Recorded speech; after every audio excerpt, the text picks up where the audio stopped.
Hi, this is Daniel DiTuro. In this video, I'm going to demonstrate making a rolled cake with whipped cream frosting and filling. But you can make your cakes using any type of filling, frosting, or simply dust with powdered sugar. While you can buy inexpensive rolled snack cakes, you can get ingredients you may want to avoid, like partially hydrogenated oils, artificial colors, artificial flavors, and possible contamination by food allergens like peanuts and tree nuts that are not included in the ingredients. Rolled cakes are made using a rimmed baking sheet.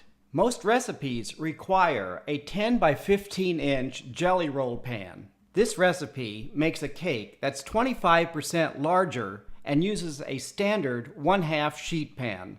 The ingredients for the cake are 1 1/4 cups of cake flour. Sift the flour before measuring.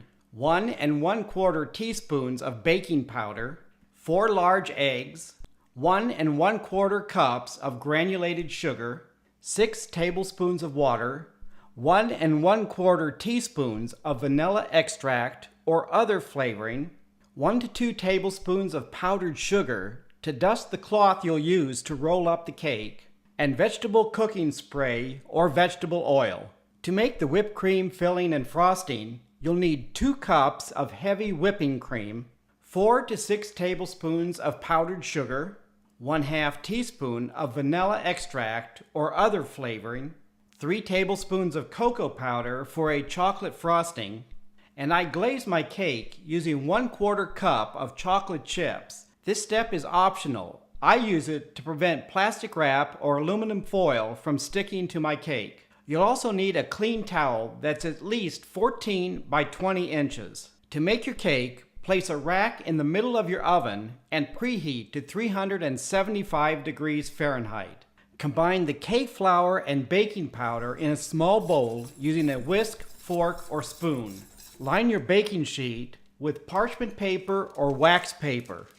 I crease the 4 edges to help it retain its shape. After you've formed your parchment or wax paper to the pan, lightly coat it with cooking spray. This will help the cake release cleanly from the paper and prevent tearing. Add the 4 eggs to a large mixing bowl and begin mixing using a hand or stand mixer. Start on low speed and then increase the speed to high if you're using a hand mixer or medium using a stand mixer. When the eggs are frothy, reduce the mixing speed and gradually begin mixing in the sugar. After you've incorporated all the sugar into the eggs, increase your speed to high or medium and mix about 5 minutes or until the mixture becomes thick and lemon colored.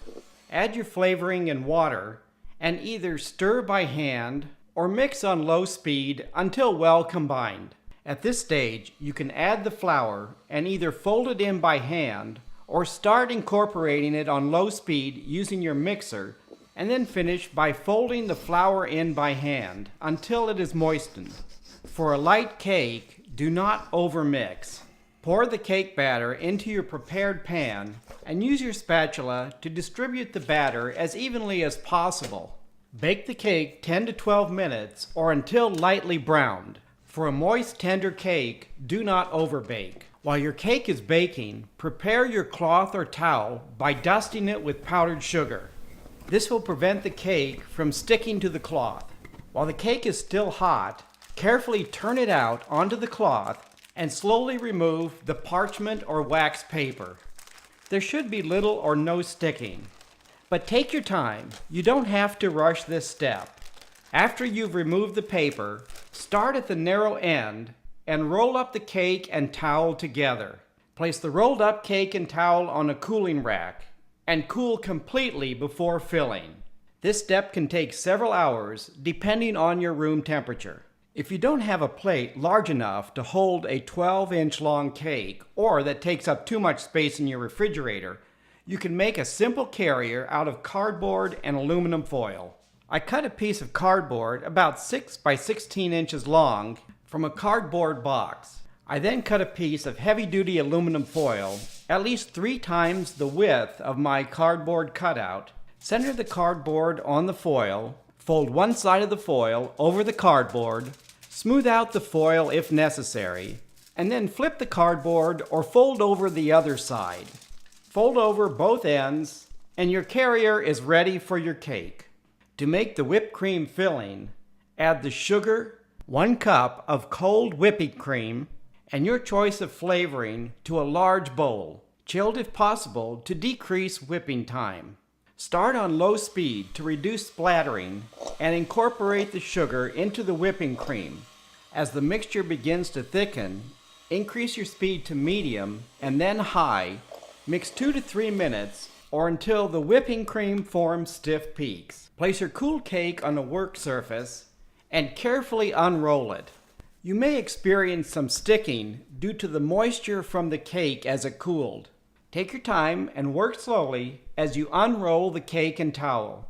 With the cake still on the towel, add your filling. Spread the filling as evenly as possible for a uniform thickness.